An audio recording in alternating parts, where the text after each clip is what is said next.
wabarakatuh. Hai, bagaimana kabar kalian anak-anakku semua? Tetap semangat ya belajarnya dan mudah-mudahan kita semua tetap berada dalam keadaan sehat walafiat. Walaupun kita masih berada di dalam masa pandemi, tetapi kita harus tetap semangat, tetap menjaga kesehatan juga ya. Nah, seperti pertemuan kita hari ini, kita akan belajar tentang sistem pencernaan pada manusia. Jadi buat kalian yang di rumah tetap harus menjaga pencernaannya ya, supaya imun tubuh kita juga tetap kuat, sehingga kita juga tidak mudah terkena penyakit. Oh iya, jadi hari ini kita akan belajar tentang sistem pencernaan pada manusia. Ada yang tahu sistem pencernaan itu apakah sama dengan sistem pernapasan? Tentu saja beda. Ketika kita membahas tentang sistem pencernaan, maka kita akan mengenal organ-organ pencernaan yang tentu saja tidak bekerja sendiri. Tetapi sistem-sistem itu harus saling bekerja sama sehingga sistem metabolisme dalam tubuh kita tetap akan berjalan dengan lancar. Oke, pada hari ini Ibu akan membahas atau kita akan mempelajari tentang bentuk-bentuk pencernaan dan organ pencernaan beserta fungsinya. Tetapi sebelum dimulai, silahkan kalian perbaiki dulu cara duduk kalian. Ya, duduk yang baik ya. Duduk tegak, boleh kalian menyender di dinding atau di kursi juga boleh. Usahakan tidak boleh belajar sambil tiduran supaya tubuh kita tetap sehat ya. Dan oksigen sampai ke otak kita banyak sehingga kita tidak mudah ngantuk ya. Nah, tadi kalian sudah sarapan bukan? Coba diperhatikan. Makanan yang kalian tadi konsumsi apakah lengkap? Apakah mengandung karbohidrat, protein, vitamin, lemak, atau juga mineral? Nah, jika belum, nanti makan siangnya dipenuhi ya kelima unsur tadi. Supaya apa? Supaya sistem pencernaan kita tetap sehat. Oke, kita lanjut ya. Materi kita yang pertama, kita akan mengenal bentuk pencernaan. Nah, bentuk pencernaan pada manusia kita bagi menjadi dua bagian. Apa sih nih Ibu tulis? Betul sekali, mekanik dan kimiawi. Sistem pencernaan kita ada dua, ada sistem mekanik dan sistem kimiawi. Apa sih Bu Nunung? Yuk kita pelajari lebih lanjut. Kita bahas yang pertama untuk bentuk pencernaan secara mekanik. Yang dikatakan mekanik artinya pencernaannya dibantu oleh alat ya. Jadi kata kuncinya adalah ada alatnya. Nah alatnya ini ada 3 untuk sistem pencernaan mekanik pada tubuh manusia. Yang pertama ada gigi, yang pastinya gigi adalah sistem pertama yang berfungsi menghancurkan makanan. Misal nih kalian makan apel. Apel itu tadi kan masih bulat ya, kemudian kalian hancurkan dengan gigi. Ada gigi, nanti kita bahas ya, ada gigi seri, ada gigi taring, ada gigi geraham. Nah, kemudian setelah dihancurkan oleh gigi, makanan akan dibalik-balik ya kan? Mungkin kita tidak sadar ya. Nah, ketika dibalik-balik, kemudian sudah menjadi partikel yang lebih kecil, makanan akan didorong ke kerongkongan oleh lidah. Makanya lidah juga masuk ke dalam bentuk pencernaan mekanik. Nah, kemudian makanan tadi yang sudah kecil akan masuk ke dinding lambung. Di dinding lambung inilah makanan akan hancurkan lagi menjadi molekul yang sangat kecil ya. Akan mulai dipisahkan yang mana karbohidrat, protein, vitamin, mineral, dan lemak. Nah ini yang disebut dengan sistem pencernaan secara mekanik. Artinya pencernaan dibantu dengan alat. Alatnya tadi ada gigi, lidah, dan dinding lambung. Kemudian yang berikutnya adalah sistem pencernaan secara kimiawi. Kimiawi berarti dengan bantuan mikroorganisme. Di sini ada bakteri misalkan ya. Nah, di sini ada namanya enzim. Enzim adalah sejenis senyawa yang membantu pencernaan. Nanti enzim ini ada di rongga mulut kita melalui air liur kita ya. Di situ ada enzim, kemudian nanti di lambung juga ada enzim. Sampai ke usus juga ada enzim. Nah, enzim ini yang berfungsi untuk membantu sistem pencernaan kita secara kimiawi. Jadi bentuk pencernaan kita ada dua, mekanik dan kimiawi. Mekanik dibantu oleh gigi, lidah, dan dinding lambung, sedangkan kimiawi dibantu dengan bantuan enzim. Nah, sampai sini sudah paham? Nah, kita lanjut. Sekarang kita akan mengenal dulu. Tadi Bu Nung bilang sistem pencernaan mekanik salah satunya dibantu oleh gigi. Nah, gigi kita itu ada 3 jenis. Ada gigi seri, ada gigi taring, ada gigi geraham. Kalau kalian bingung membedakan gigi seri dan gigi taring, gigi seri itu bentuknya seperti huruf U yang dibalik ya. Sedangkan gigi taring itu dia runcing di atasnya. Boleh kalian pegang gigi kalian? Nah, ada ya gigi taringnya kita ada 2 pasang. Ada gigi seri juga yang paling depan. Nah, bentuknya beda-beda, ada yang besar, ada yang kecil. Ya, itu yang depan. Ketika makanan masuk ke dalam mulut kita, makanan akan dipotong oleh gigi seri. Kemudian jika makanan itu susah, nanti akan dibantu oleh gigi taring untuk mencabik atau merobeknya. Nah, kemudian setelah makanan itu dipotong lebih kecil, dirobek lebih kecil, kemudian akan dihaluskan oleh gigi geraham. Gigi geraham pada manusia ada geraham depan, ada geraham belakang yang bentuknya seperti ulekan ya, karena memang fungsinya adalah menghaluskan makanan. Nah, ini gigi pada manusia. Tapi gigi taring pada hewan karnivora selain untuk mencabik juga berfungsi untuk membunuh mangsa, misalkan pada harimau ya.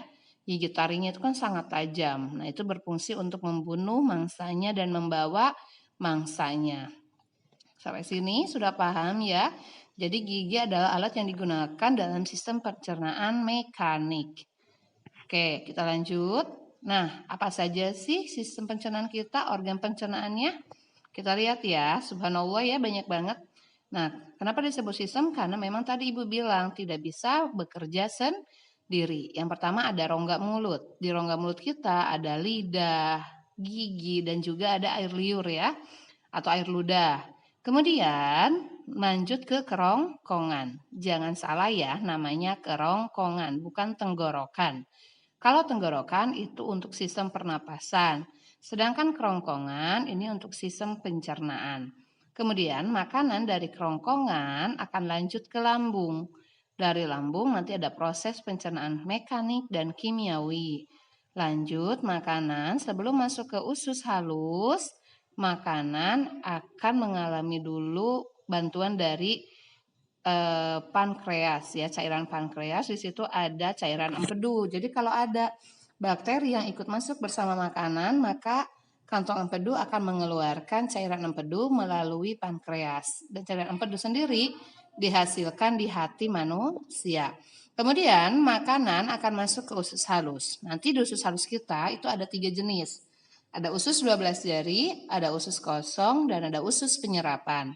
Setelah usus halus, makanan yang tidak dicerna akan masuk ke usus besar. Nah, di usus besar inilah nanti akan bermuara di anus. Ya, ini adalah sistem atau organ pencernaan pada manusia. Yang subhanallah ya, kompleks sekali Allah menciptakannya dan tidak bisa setiap organ itu merasa dirinya yang paling berperan dalam sistem pencernaan. Kita lanjut. Nah, seperti ini bentuk dari sistem pencernaan kita. Tadi Bu Nung sudah sampaikan ya, tadi kita lihat. Yang ini untuk nama-namanya, subhanallah ada banyak. Kemudian yang ini untuk gambarannya, seperti inilah sistem pencernaan pada tubuh manusia. Ya, makanan masuk melalui mulut, kemudian masuk ke kerongkongan, kemudian masuk ke lambung, dari lambung sebelum ke usus halus.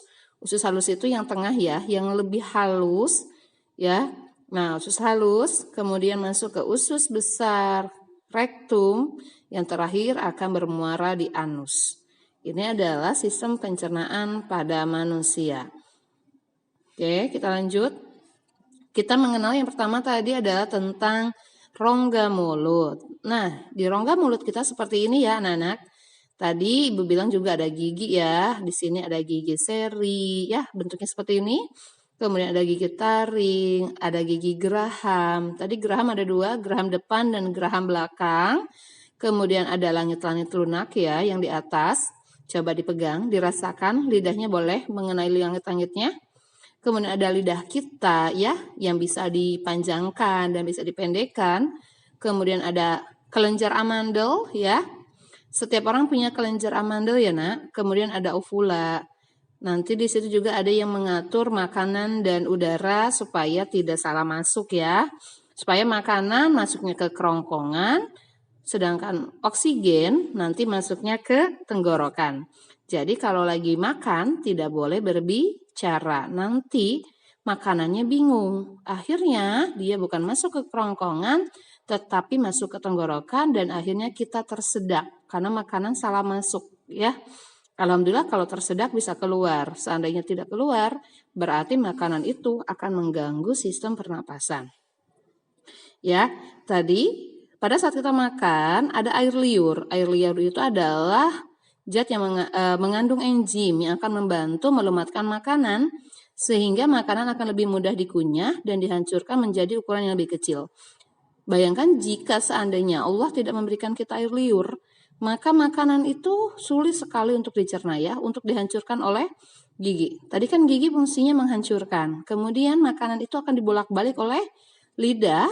Setelah itu makanan akan jika ada bakteri yang masuk, dia akan langsung dibunuh dan akan diubah yang tadinya bentuknya karbohidrat akan berubah menjadi gula ya nanti oleh enzim.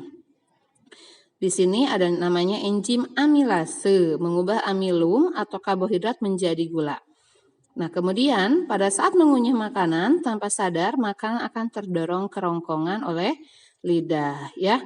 Nah, tadi kalau kalian mau mencoba, silakan nanti setelah pembelajaran ini, kalian ambil nasi, kemudian kalian kunyah dengan waktu yang agak lama lah ya, sampai halus. Kalian rasakan, nasi itu kan karbohidrat. Lama-lama, nasi itu akan terasa manis ya, itu yang disebut dengan fungsi dari enzim amilase. Oke, kita lanjut ke kerongkongan. Kerongkongan adalah organ pencernaan yang berfungsi sebagai jalur masuknya makanan.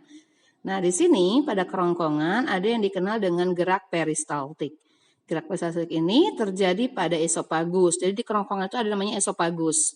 Nah, esofagus ini digerakkan oleh otot lurik. Apa itu gerak peristaltik? Gerak peristaltik adalah gerakan meremas dan mendorong makanan pada kerongkongan. Jadi seandainya dari mulut nih, makanan kita masih ada yang agak keras gitu ya. Nah, nanti oleh kerongkongan akan dihancurkan lebih halus lagi dan akan didorong. Namanya gerak peristaltik. Ya, mungkin kalian pernah keselak permen ya, makan permen tiba-tiba ketelan gitu ya, rasanya sakit banget. Nah, di situ karena adanya otot lurik yang mungkin sedang bekerja untuk menghancurkan permen tadi, ya. Kemudian permen akan masuk ke lambung. Kita lanjut, organ berikutnya setelah kerongkongan yaitu lambung. Seperti ini bentuk lambung kita ya, anak-anak. Nah, di lambung kita itu ada dinding lambung, kemudian juga ada cairan asam lambung. Dinding lambung ini juga ada silianya ya, lapisan-lapisan, bukan lapisan ya namanya, kayak rambut-rambut halus gitu. Dan dinding lambung ini tidak pernah berhenti bekerja. Dia akan terus bergerak, meremas makanan. Makanya ketika makanan di dalam lambung kita sudah kosong, maka kita akan merasakan sakit, ya kan, perih. Nah, akhirnya asam lambungnya naik. Di sini lambung berfungsi untuk menghancurkan dan mencampur makanan hingga menjadi lebih halus. Tadi kan dari mulut ke kerongkongan sudah agak halus. Nah, di lambung ini akan lebih halus lagi. Dan di lambung ini pencernaan mekaniknya dibantu oleh dinding lambung, ya. Kemudian pencernaan kimiawinya dibantu oleh beberapa enzim. Nah, di sini ada yang namanya enzim lipase gastrik. Dia akan mengubah lemak menjadi asam lemak. Ya, lemak itu biasanya dari makanan-makanan seperti keju, minyak, daging ya. Kemudian juga ada enzim pepsin. Pepsin itu mengubah protein menjadi asam amino yang tentu saja dibutuhkan oleh tubuh ya. Kalau Bu Nunung ngapalinnya biar mudah, pepsin depannya huruf P berarti dia protein ya. Lipase. Nah, berarti dia dari kata L. L itu berarti lemak ya. Lipase gastrik berarti lemak. Mengubah lemak menjadi asam lemak. Kemudian pepsin depannya P berarti protein menjadi asam amino. Kemudian yang ketiga yang sangat berperan juga dalam pencernaan di lambung adalah HCl atau disebut juga asam klorida. Oh ya, mohon maaf di sini bukan pakai C, harusnya pakai K. HCl atau asam klorida atau kita mengenalnya dengan nama asam lambung yang berfungsi untuk membunuh kuman. Nah, tadi ya, kalau kita makanannya sampai kosong di lambung, nanti asam lambungnya akan naik. Oke, kemudian ada lagi yang keempat renin. Renin ini berfungsi untuk mengendapkan kasein susu ya. Nah, ini adalah 4 enzim yang ada pada lambung kita. Dan tentu saja lambung kita harus dijaga ya. Karena kalau lambung kita sakit, maka sistem tubuh kita akan terganggu.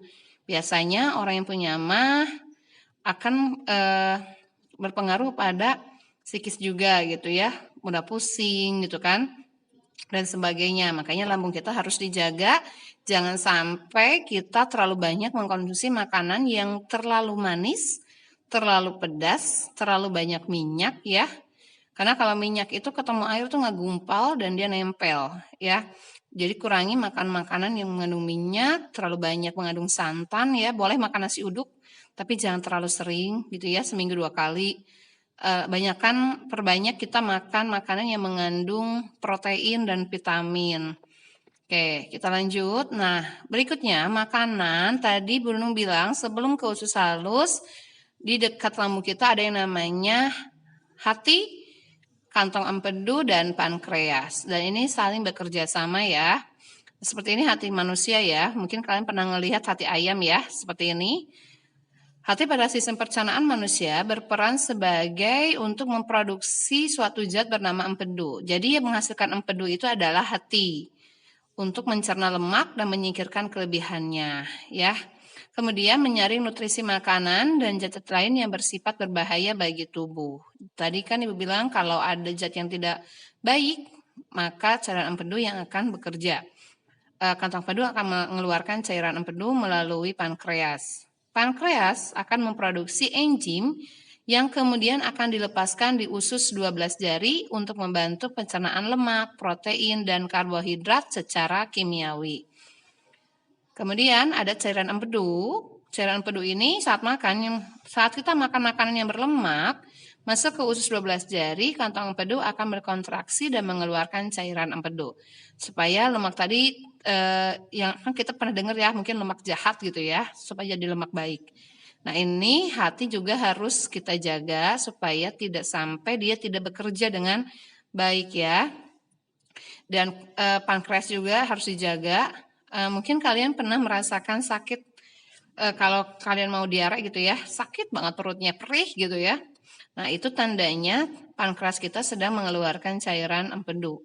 Jadi, Ibu minta kalian tetap menjaga sistem pencernaan ya. Jadi pencernaan kita harus dijaga. Tadi kita ulangi lagi ya, sistem pencernaan kita dimulai dari rongga mulut. Di rongga mulut kita ada yang namanya gigi, lidah, dan cairan air ludah ya. Kemudian atau kita menyebutnya saliva. Kemudian masuk ke kerongkongan. Di kerongkongan tadi ada esofagus. Esofagus ini juga berfungsi membantu gerak peristaltik. Kemudian masuk ke lambung. Di lambung kita ada dinding lambung dan juga ada beberapa enzim yang membantu proses pencernaan.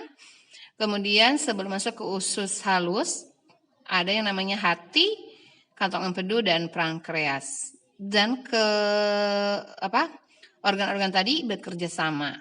Nanti kita di pertemuan berikutnya kita akan lanjutkan pada organ berikutnya yaitu usus halus, usus besar, rektum, dan anus ya. Jadi masih ada 4 organ yang akan kita pelajari lebih dalam. Ternyata di dalam tubuh kita luar biasa sekali ya, Allah menciptakan sistem pencernaan kita. Oke.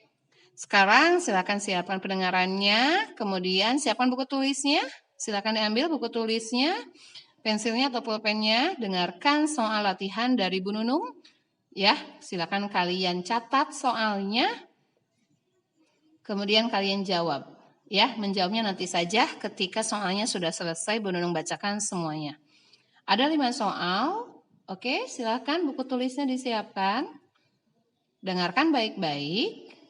Soalnya ditulis ya, soalnya supaya kalian punya catatan ya. Mungkin tangan kalian sudah mulai jarang ya dipakai untuk menulis ya. Nah, kita sekarang menulis soalnya ya. Oke, untuk soal nomor 1 silahkan ditulis. Siap? Oke, tadi Ibu Nung sudah jelaskan ya. Soal nomor 1, gerakan meremas dan mendorong makanan. Gerakan meremas dan mendorong makanan pada kerongkongan disebut, oke, diulangi ya. Gerakan meremas dan mendorong makanan pada kerongkongan disebut titik-titik. Oke, nomor 2.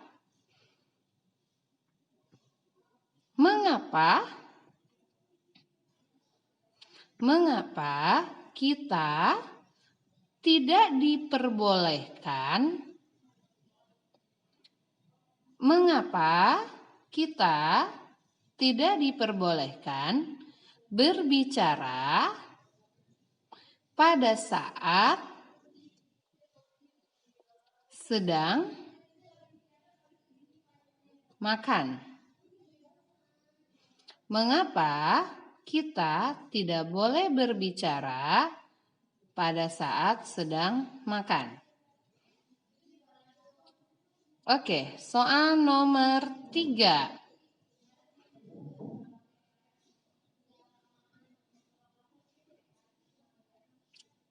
Cairan apakah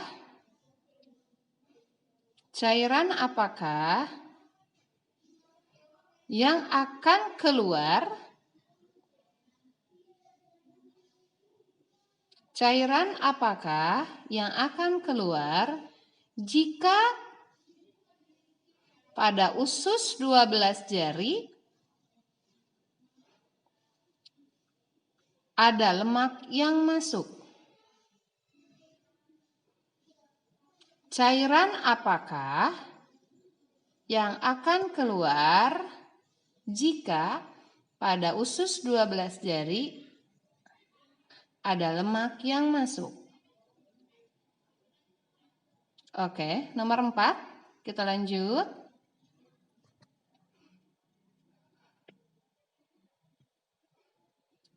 Enzim apakah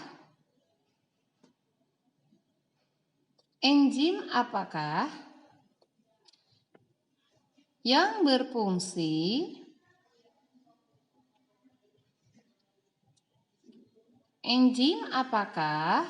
berfungsi untuk membunuh kuman yang masuk ke lambung? Enzim apakah yang berfungsi membunuh kuman yang masuk ke lambung? Oke, soal terakhir.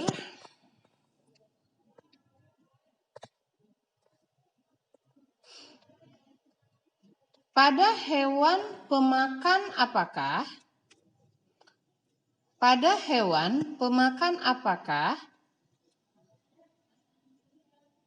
gigi taring